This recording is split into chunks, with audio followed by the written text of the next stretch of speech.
Hey, what's up, guys? It's Ryu from Selfless Gaming. Just got finished watching Semphasis rant on cheating in CS:GO, um, how Valve has handled some events historically with respect to cheaters and certain people getting caught with different elements of software.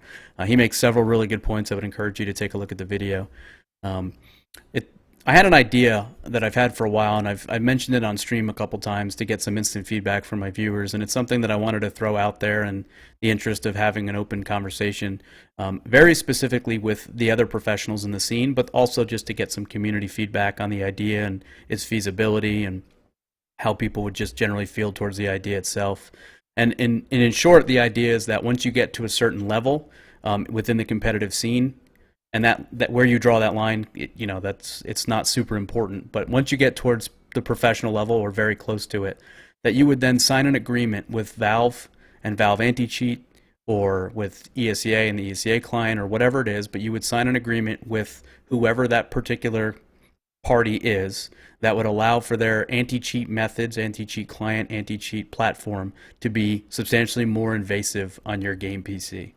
And I know people, especially privacy advocates, are taken aback by any kind of suggestion like that. So the other thought that I had, to potentially make that more feasible or more palatable for those who are super protective over their privacies, is that you would have something negotiated maybe with the organizations that players are signed to, or maybe between a third party like an ESL and a hardware manufacturer of certain game PCs, to provide players that once they get to that certain level, they're provided a computer that is solely intended for the purpose of competing in Counter-Strike. The only processes outside of the normal Windows processes and the anti-cheat processes that are allowed to run would be CSGO.exe.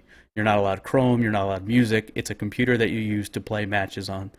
And I have no idea how other professionals would feel about this. I feel like it's a step closer to making the game. You're never going to eliminate all the cheaters. I think it's an unfortunate reality when an anti-cheat is kind of a wall that gets put up, and then the cheat coders and cheat developers build a bigger ladder, and it's a perpetual battle. It always goes back and forth, and I don't think you're ever going to solve it with one particular piece of software, one client, one product. It's just not going to happen.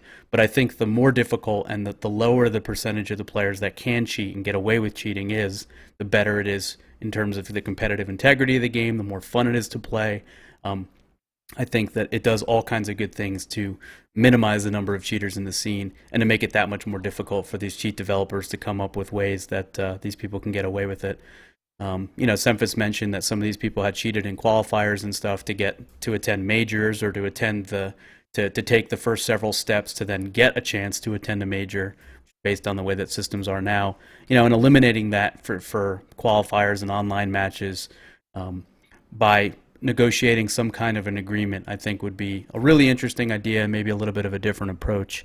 Unfortunately, I think when it comes to players signing or negotiating that kind of thing, it's probably best done via representative from a players association. And I know that's a completely different topic that I really don't want to spend a ton of time on right now, but I think that's best how that would be accomplished from the player standpoint. I do think that Valve, or ESEA or ESL or Faceit or whoever that entity is, could go to the organizations and negotiate something there, whereby the organization in their contracts to the players would say, we're providing you with this computer, it's exclusively for this is kind of the element of protection on the machine and what have you, and kind of take it from there. But it's an idea, like I said, I'm hoping to hear feedback on. I definitely want to hear feedback from the other pros in the scene, and those who are either competing professionally or running an organization professionally. But then I'd love to hear all feedback anyway, just to see how the community feels, whether you love the idea or absolutely hate it, whether you think from a computer science standpoint it's not possible or not feasible. Any feedback you have, would really, really appreciate it if you would throw it up either in the comments in the video, or if this ends up on Reddit, somewhere in the chat that I can at least read and we can have a good discussion. And appreciate you guys watching.